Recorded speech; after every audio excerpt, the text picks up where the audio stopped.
Hey guys, my name is Ayush Karan and welcome to our channel Current Classes. As you know, sir जैसा कि आप सबको पता है हमारा क्लास 9th मैथ का चैप्टर 6 चल रहा था लाइन्स एंड एंगल्स, जहाँ पे हम लोगों ने अभी तक एक्सरसाइज 6.1 के क्वेश्चन नंबर 3 तक कर लिया है। अब बारी एक क्वेश्चन नंबर 4, 5, 6 की। तो इस वीडियो लेक्चर में खास करके एक्सरसाइज 6.1 के क्वेश्चन नंबर 4, 5, 6 के ऊपर डिस्कशन करने वाले। ओके हाँ सर ठीक है। तो बिना किसी देरी के क्वेश्चन नंबर 4 से स्टार्ट कर लेते हैं। ओके हाँ सर ठीक है। तो सर क्वेश्चन नंबर 4 बोल क्या रहा है, लिखा हुआ है कि if x plus y is equals to डब्ल्यू प्लस जेड। आपको ये बात गिवन है कि x प्लस वाई जो है वो डब्ल्यू प्लस जेड के बराबर है। दिमाग में बात को रख लो, है ना। हाँ सर रख लिया हमने बात को।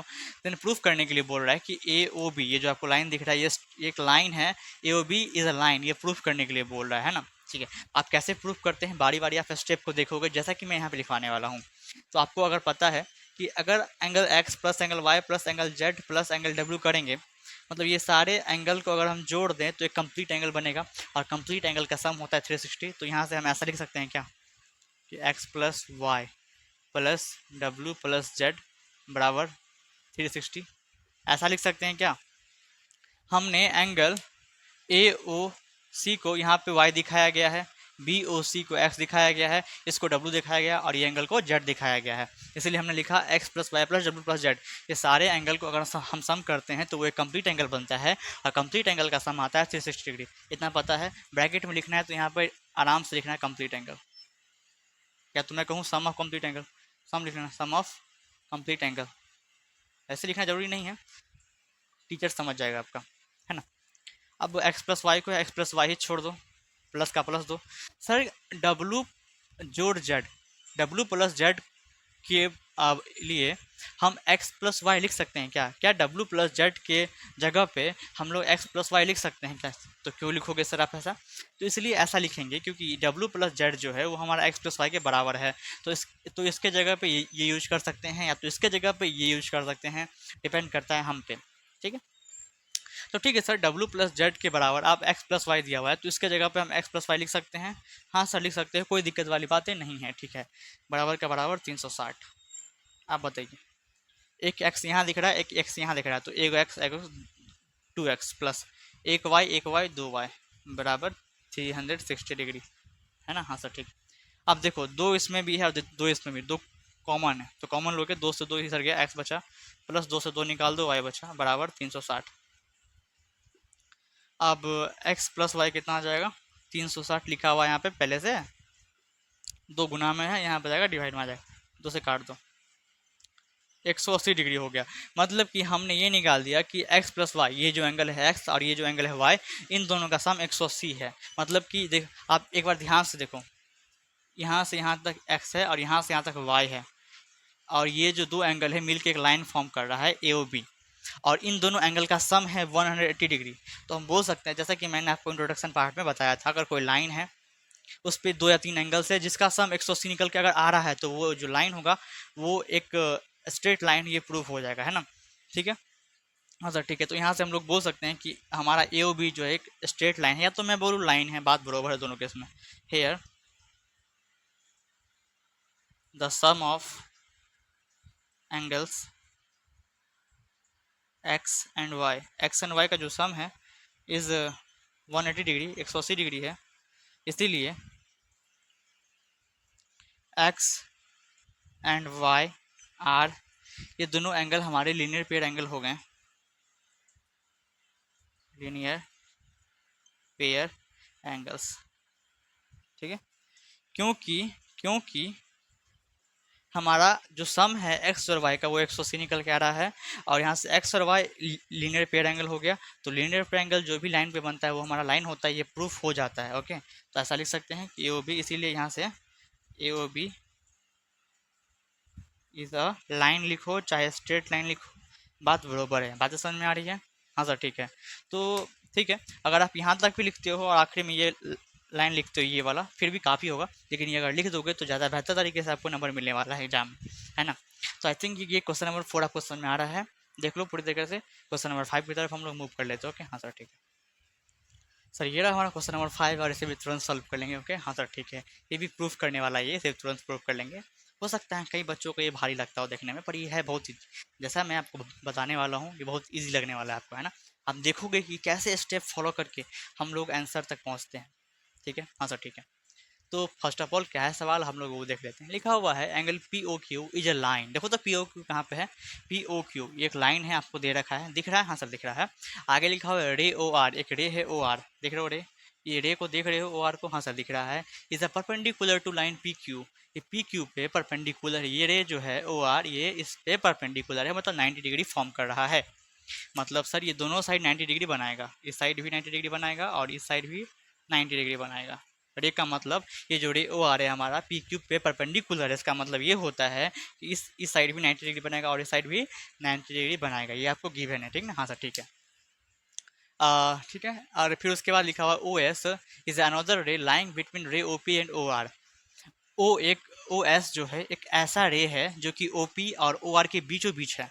अब मैंने आपसे क्या कहा, आप देखो कि ओ एस जो है ऐसा रे है जो कि ओ पी और ओ आर के बीचों बीच है, ठीक है, हाँ सर ठीक है। Prove that R O S is equals to half of Q O S minus P O S. R O S जो है हमारा ये आर ओ एस ये जो है वो हाफ है किसका सर, तो क्यू ओ एस का माइनस पी ओ एस के। ये कैसे प्रूफ होगा ये देख लो। ये बच्चे सवाल देख के काफ़ी बार डर जाते हैं, पर ऐसा नहीं करना है, आपको देखना है कि आपके सर कैसे बता रहे हैं इसको, है ना, हाँ सर ठीक है। तो फर्स्ट ऑफ ऑल आप हमें ये बताओ, क्या आर ओ क्यू बराबर एंगल पी ओ आर होगा? एक बार ध्यान से देखो, ये दोनों 90 है। अब क्यों 90 है मैं आपको बता रहा हूँ। मैंने क्या लिखा है यहाँ पे, आर ओ क्यू कहाँ पे है सर, आर ओ क्यू ये आर ओ क्यू ये वाला एंगल, ये वाला एंगल आर ओ क्यू ये वाला एंगल, ये वाला ये जो है बराबर है पी ओ आर के, पी ओ आर ये वाले के, ये दोनों बराबर है। क्यों बराबर है, क्योंकि दोनों 90 है। अब 90 क्यों है, क्योंकि लिखा हुआ है कि ओ आर जो है परपेंडिकुलर है किस पे, पी क्यू पे। तो रीजन में आप साइड में लिख सकते हो हेयर ओ आर इस परपेंडिकुलर, या तो इतना लिखने के बजाय ये सिंबल होता है परपेंडिकुलर। ये किसका सिंबल होता है बच्चे, ये परपेंडिकुलर का सिंबल होता है कि ओ आर जो है हमारा परपेंडिकुलर है पी क्यू पे। आप ऐसा लिख सकते हो, आपको कोई कुछ नहीं बोलने वाला है ना, हाँ सर ठीक है। आगे बढ़े, हाँ सर बढ़िए। अच्छा एक बात बताओ, अब हम इक्वेशन लिखना स्टार्ट करने वाले हैं। तो हम ऐसा लिखेंगे, जो हम लिखेंगे फिर आपको समझाएंगे, ओके हाँ सर ठीक है। तो हम लिखने वाले हैं आर ओ एस बराबर एंगल, आप देखोगे कि हम क्या लिख रहे हैं, Q O S minus angle R O Q. इसे इक्वेशन फर्स्ट मानना है। अब क्या है सर ये इक्वेशन फर्स्ट, तो ध्यान से देखोगे लिखा हुआ है आर ओ एस बराबर, आर ओ एस कहाँ पे है, ये एंगल, ये आर ओ एस बराबर ये किसके बराबर हमने लिखा है, तो क्यू ओ एस ये पूरे एंगल में से, ये पूरे एंगल में से हमने माइनस कर दिया है आर ओ क्यू को। किसको माइनस कर दिया, आर ओ क्यू को। अब ध्यान से देखो, हमने लिखा है कि हमारा जो आर ओ एस है ये वाला एंगल जो है ये बराबर है, अगर पूरा में से इतना निकाल दे तो इतना बचेगा। आप ये बताओ मैं, अगर ये पूरे एंगल में से अगर ये पूरे एंगल में से हम लोग इतना निकाल दे तो इतना बचेगा। हमने वही लिखा है यहाँ पे, ध्यान से देख लो आप, है ना, हाँ सर ठीक है। अब सेकंड हम लोग लिखने वाले हैं दोबारा आर ओ एस बराबर angle P O R minus angle P O S, ये हमारा दूसरा इक्वेशन होगा। नहीं, दूसरा इक्वेशन इसको अभी नहीं मानना है, पहले हमने क्या लिखा पहले वो देख लो एक बार। हमने लिखा आर ओ एस बराबर, फिर से हमने आर ओ एस को लिया, किसको लिया सर, हमने आर ओ एस को लिया ना। ये बराबर किसके बराबर है, तो अगर हम पी ओ आर में से पी ओ एस माइनस करते हैं तो हमें आर ओ एस मिलता है। हमने क्या कहा, अगर हम पी ओ आर में से पी ओ आर अगर ये पूरे एंगल में से हम लोग पी ओ एस को निकाल फेंकते हैं, किसको निकाल फेंकते हैं सर, ये पी ओ एस को निकाल फेंकते हैं, ये पूरे में से अगर इसको निकाल देंगे तो इतना ही ना बचेगा, इसका नाम है आर ओ एस। तो हमने वही लिखा है कि आर ओ एस जो है वो अगर पी ओ आर में से आप पी ओ एस निकाल दोगे तो आपको आर ओ एस ही बचेगा, है ना, ठीक है सर। अब आर ओ एस को आप आर ओ एस ही लिखोगे, बराबर का बराबर ही दोगे। यहाँ पे हम पी ओ आर के जगह पे क्या हम यहाँ पे आर ओ क्यू लिख सकते हैं क्या, बताओ तो। क्या हम पी ओ आर के जगह पे आर ओ क्यू लिख सकते हैं क्या सर, ऐसे कैसे लिख दिया आपने, क्योंकि पी ओ आर जो है हमारा आर ओ क्यू के बराबर है। तो जहाँ भी पी ओ आर है उसके जगह पे ये हम लोग लिख सकते हैं, और जहाँ पे ये है ये लिख सकते हैं। ये अपने ऊपर डिपेंड करता है ना, हाँ सर ठीक है। तो यहाँ पे पी ओ आर लिखा हुआ था तो हमने इसके जगह पे आर ओ क्यू लिखा, तो कोई दिक्कत नहीं सर, कोई दिक्कत नहीं, क्योंकि दोनों बराबर है। अब माइनस का माइनस दोगे और एंगल पी ओ एस का पी ओ एस दोगे, और इसको इक्वेशन सेकेंड मान लोगे। बात समझ में आ रही है, हाँ सर ठीक है। काफ़ी झोल हो गया इस फिगर में ना, पर कोई बात नहीं, आप समझ गए, काफ़ी है वो बात। तो आप लिखोगे यहाँ पे from equation one and two, आप इक्वेशन वन और टू को, नहीं फ्रॉम नहीं लिखना है, आप एक काम करो ऐड कर दो, सबसे अच्छा रहेगा एडिंग। गजब का रहेगा, तुरंत बन जाएगा। Adding equation 1 and 2। अब इक्वेशन 1 कहाँ है, यहाँ पे है, और इक्वेशन 2 यहाँ पे है। दोनों को जोड़ देंगे। आज जोड़ते कैसे हैं, एलएचएस को एलएचएस के साथ जोड़ते हैं और आरएचएस को आरएचएस के साथ जोड़ते हैं ना। हाँ सर ठीक है, तो ठीक है, जोड़ना हम स्टार्ट करते हैं। यहाँ पे फर्स्ट इक्वेशन का आरओएस लिखा हुआ है, ठीक है सर, कोई बात नहीं, प्लस प्लस देंगे। सेकेंड इक्वेशन के एलएचएस के साथ जोड़ेंगे तो ये भी हमारा आरओएस ही लिखा हुआ है, बराबर का सिंबल देंगे। अब बारी है आरएचएस को जोड़ने की, तो ये लिखेंगे आरएचएस में ये है पहले, ठीक है सर, ये लिखेंगे, कोई दिक्कत वाली बात नहीं है। सर आप जो हमें बता रहे हो जोड़ना, ये हमें आता है पहले से, तो अच्छी बात है, आपको आता है। अब सेकंड इक्वेशन के आरएचएस को जोड़ेंगे, मतलब ये वाला प्लस का R O Q minus C Q है पी ओ एस, दिख रहा है? हाँ सर दिख रहा है। अब आप हमें ये बताओ, R O S plus R O S क्या को आर ओ एस? सर ये दो को आर ओ एस, कितना sir? R O S plus R O S 2 R O S. बात समझ में आ रही है? हाँ सर समझ में आ रही है, बराबर का बराबर। अब यहाँ से देखो, आर ओ क्यू माइनस का है और आर ओ क्यू प्लस का है, तो कैंसिल आउट हो जाएगा। हाँ सर हो जाएगा। यहाँ पे क्या बच गया बच्चे? यहाँ बच गया sir Q O S minus angle P O S, ऐसा कुछ बच गया, देख लो ध्यान से। हाँ सर ऐसा ही कुछ बच गया। अब नेक्स्ट स्टेप हम लिखने वाले, इधर जगह कम है इसलिए हम साइड में लिखने वाले हैं। तो यहाँ से आर ओ एस, यहाँ से लिखेंगे हम आर ओ एस बराबर Q O S minus P O S. ये साइड पहले से लिखा हुआ है, क्या लिखा हुआ है sir? Q O S minus angle P O S. ये देखो ये चीज़ पहले से लिखा हुआ था, और यहाँ पे हमने बस 2 निकाल दिया। यहाँ से 2 यहाँ पे आपको मल्टीप्लाई में है, इधर आएगा तो सर डिवाइड में हो जाएगा। तो अपॉन में 2 लगा दो, क्या कर दो? अपॉन में 2 लगा दो, अपॉन में 2 लगा दो, यहाँ पे हाफ लिख दो, बात बरोबर है। अगर हम यहाँ पे 2 था डिवाइड में सर, यहाँ सॉरी यहाँ पे 2 मल्टीप्लाई में था, यहाँ पे आया तो हमने डिवाइड में कर दिया। अब इसको ऐसे लिखो, चाहे तो इसको थोड़ा सा चेंज कर दो, आर ओ एस बराबर ये इतना अपॉन में हाफ लिखा हो। क्या हम ऐसा लिख सकते हैं क्या? हाफ इंटू में angle Q O S minus angle P O S, क्योंकि जब 1 को ऊपर वाले से इंटू करेंगे तो ये ऊपर वाले से इंटू करेंगे तो ये ऊपर वाला आएगा और नीचे में 2 बच जाएगा। तो इसको ऐसे लिख सकते हो, कोई दिक्कत वाली बात नहीं। आप 9th में आ चुके हो, बातें को समझो। तो देखो तो क्या प्रूफ हो गया स्टेटमेंट? ध्यान से देखो, मैच कर लो कि क्या स्टेटमेंट प्रूफ हो गया हमारा। हाँ सर हमारा स्टेटमेंट प्रूफ हो चुका है।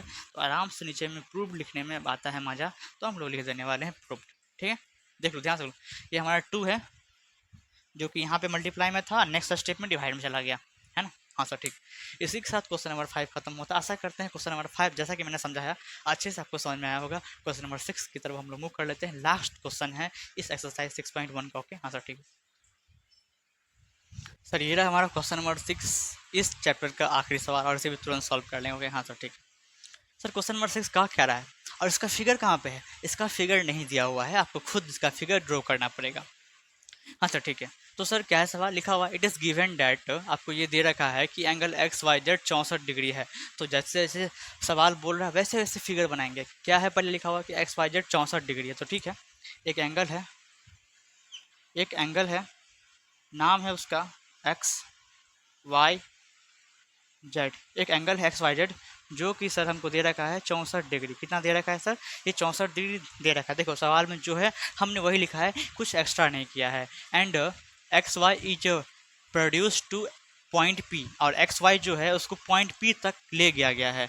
एक्स वाई को खींच के, एक्स वाई को खींच के, ये लाइन सीधा नहीं बन रहा, हाँ, एक्स वाई को खींच के पॉइंट पी तक ले गया है। ठीक है, बात समझ में आ रही है? पहले यहाँ तक समझो कि इट इज़ गिवन दैट ऐसा दिया गया था कि एक्स वाई जेड जो है वो 64 डिग्री है और एक्स वाई को खींच के पॉइंट पी तक ले गया है। ठीक है, हाँ सर ठीक है। अब आगे लिखा गया है कि draw a figure from the given information. ये जो इन्फॉर्मेशन दिया है इसे एक फिगर ड्रॉ करना है, जो कि हमने कर लिया है। हम लोग थोड़ा अलग लेवल के इसीलिए। और इफ़ रे वाई क्यू, एक रे है वाई क्यू नाम का जो कि बाइसेक्ट कर रहा है एंगल जेड वाई पी को। तो देखो तो कहाँ पे है Z Y P? Sir Z यहाँ पे है, वाई यहाँ पे और पी यहाँ पे है। ये जो एंगल है जेड वाई पी, इसमें से बीच में एक रे गया है वाई क्यू नाम का एक रे गया है जो कि इस दोनों, ये जो एंगल है जेड वाई पी को बाइसेक्ट कर रहा है। बाइसेक्ट करने का मतलब होता है आधा आधा कर देना। तो ये एंगल जेड वाई पी को आधा आधा कर देना, मतलब कि इतना बराबर इतना हो जाएगा। अगर ये एंगल एक्स है तो ये भी एंगल एक्स डिग्री होगा। बातें समझ आ रही है?